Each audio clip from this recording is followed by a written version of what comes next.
Well, I'm on the farm today, and I brought in another nugget for this farm. I don't know if it's a gold nugget, but it's a John Deere KBA disc. Now, what I got for a trailer here that I've hauled this disc in is a carry-on 6x8 trailer. And I'll talk about this trailer a little bit in the video and why I used it. But this disc is, as best I can tell, is a 7'6" model. And so let's see here, 1, 2, 3, 4, 5. So it has 20 blades, 5 times 4. The last time I checked was 20. You know, it's in, I don't want to say rough shape, but it's not like new. I guess it ran when parked. But I have in mind a use for this disc, and there's a possibility there may be a second one that I might bring into the farm that has that it'll either be parts for this one, or this one may be parts for that one, or if I can make them both work, I'll use them both. But so this disc I bought, as Nelson at IP Farms talks about, pennies on the dollar. And just when I looked it over, it looked, fairly complete. Some of the scrapers are missing, probably just about, I wouldn't say all of them, but a great number of them are missing. That's these things right here. And there's a bracket that holds this spring. This spring, the function of that big spring right there, is to level these gangs side to side, and this bracket right here is missing. It should be one on this side. So if I get the parts disc, there'll be another one of those available. And so here's what I think I know about these. Here's what I think I know about these discs. Sound like John Deere made a ton of them from around the middle 50s into the late 60s, maybe as late as 1968. And they're a light disc. They're kind of a finishing disc. I mean, you're not going to cut sod like this with a disc like this. And so what am I going to do with it? I mean, I've said repeatedly we don't really like to plow up here because of all the rocks.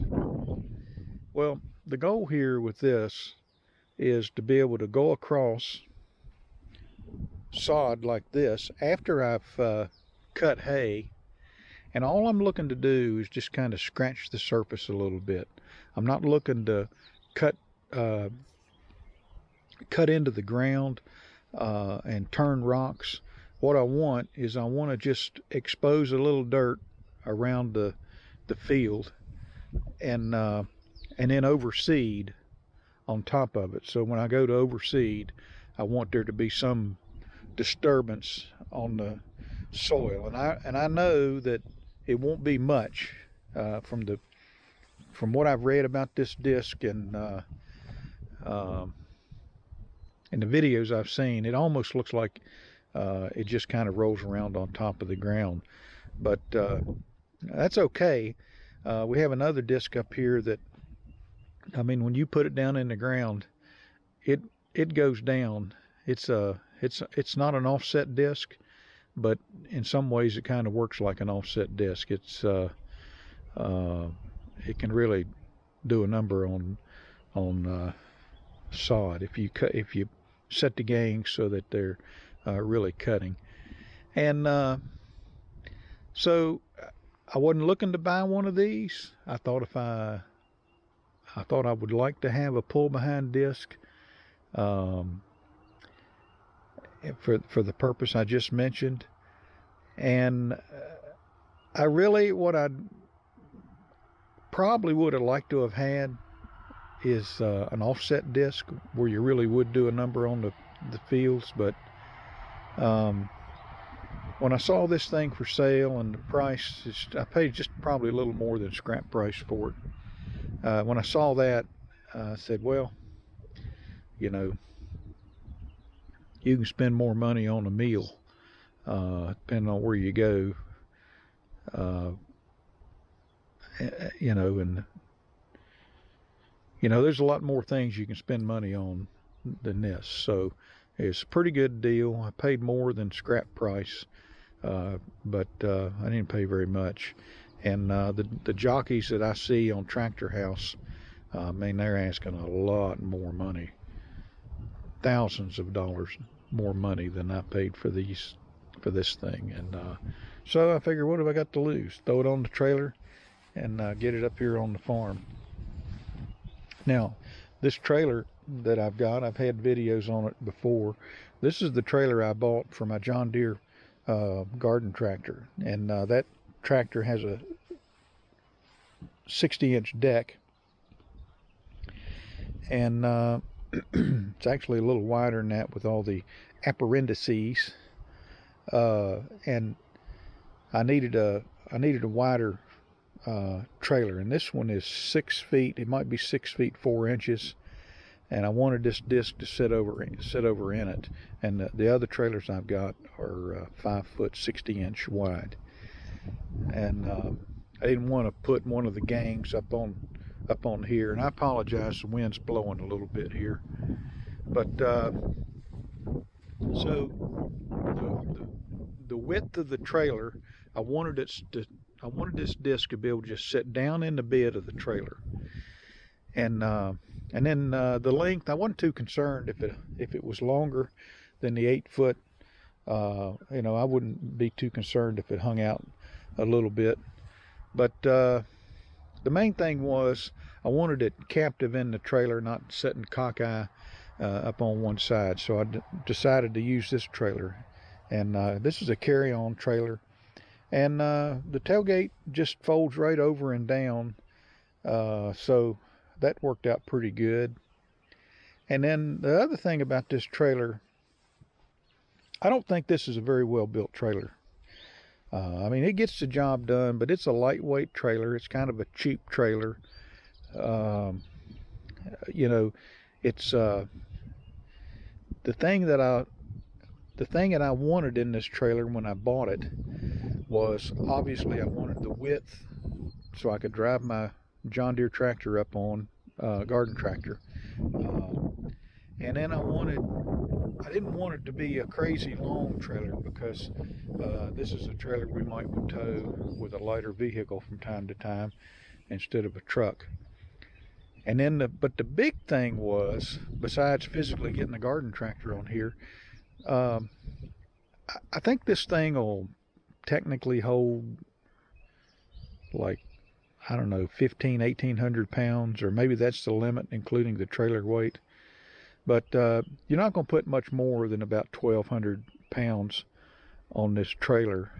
And but the best part about that is the suspension is pretty light on this thing. It's not a very heavy suspension. When you go down, when you hit you go across a bridge, or you hit a pothole or something, just a bump in the road, this trailer rides really, really smooth, even empty, because it's not got these crazy heavy springs like I have on some of my other utility trailers. It'll just, you hit a bump with those things and you'll see the cargo come up off the ground, come up off the bed if it's not tied down. And so with a rickety old disc like this, and this tongue flips up, and I've got a couple ratchet straps here just kind of holding it up. And the thing about a trailer like this that essentially rides really, really smooth is I'm not jarring the fire out of this thing and breaking straps. This having this tongue fall down and take out like a string of mailboxes as I come up the road. And so that's why I chose today to use this trailer for this disc. It would fit in it. The disc would physically fit in the trailer, and then it wouldn't jar this thing into pieces coming up the road. So that's kind of the video.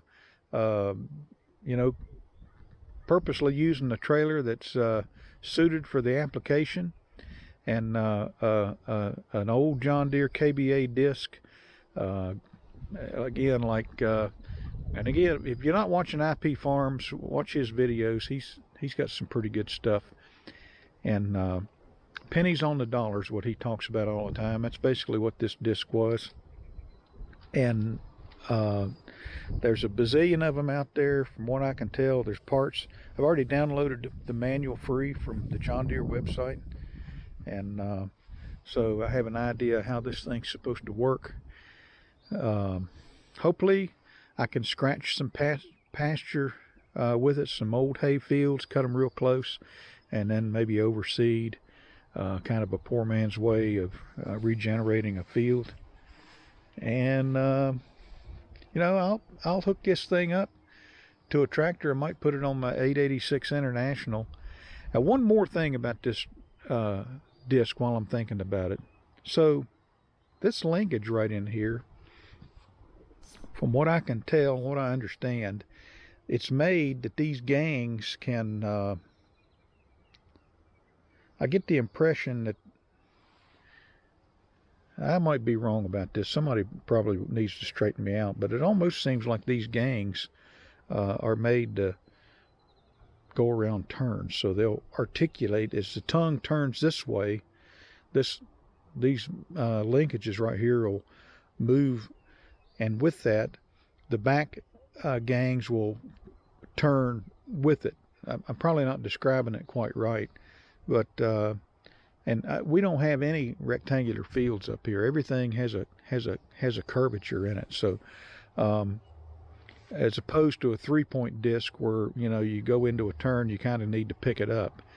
And it just seemed to me like a good idea that you can hook this thing to a tractor and just drag it around, go in circles, you know, going around turns like you know, you get up in the corner of that field and just keep going, and just don't stop to pick up a disc and set it back down. So it kind of seemed like a good idea to me.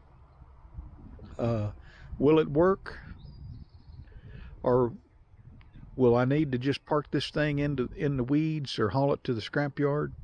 I don't think I can lose for what I paid for this thing. So there it is, John Deere KBA disc, 7'6", I believe is the size, and hauling it in here on a carry-on 6x8 utility trailer, the right trailer for the job. And I'll get it off here and follow up with a video at some point. And that's it. So we'll talk to you later. Hit the like button, subscribe, comment. If you got any info on this KBA disc, I'd like to hear it in the comments. Share, and we'll talk to you later.